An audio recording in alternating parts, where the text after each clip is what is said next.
Всем привет!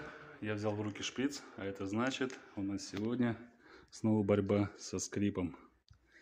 К нам заехал такой X3, но хозяин этого X3 решил шприцом не баловаться, сказал, давай-ка лучше снимем пыльнички и промажем, как должно быть.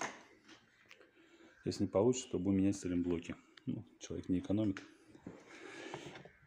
Отличительная особенность этого автомобиля, что это все-таки электро. Конечно, гибрид. Вот, и сейчас мы, конечно, будем смотреть, где у него скрипит. А скрипит, конечно, задние сайлентблоки. Естественно, задние сайлентблоки. Опять испугались, опять молчат. Ну, сейчас поднимем и посмотрим. А сзади Citroёn спрятался. Никак не хочет нас покидать, но мы к нему уже привыкли. Ну что ж, займемся бэхой. Красавец, да?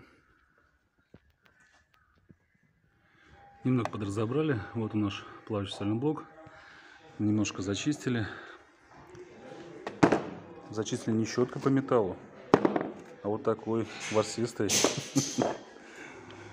Вот, сейчас будем скрывать и смотреть, что там творится. Ну, скорее всего, смазка загустела и, естественно, создает скрип. Так что сейчас скоренько снимем с топора и посмотрим.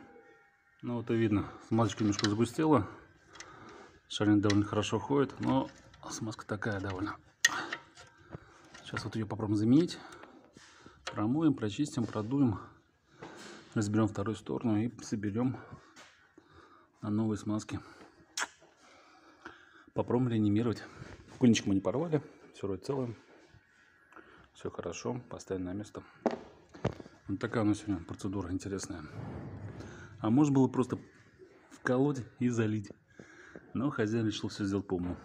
Молодец. Готов за это заплатить деньги.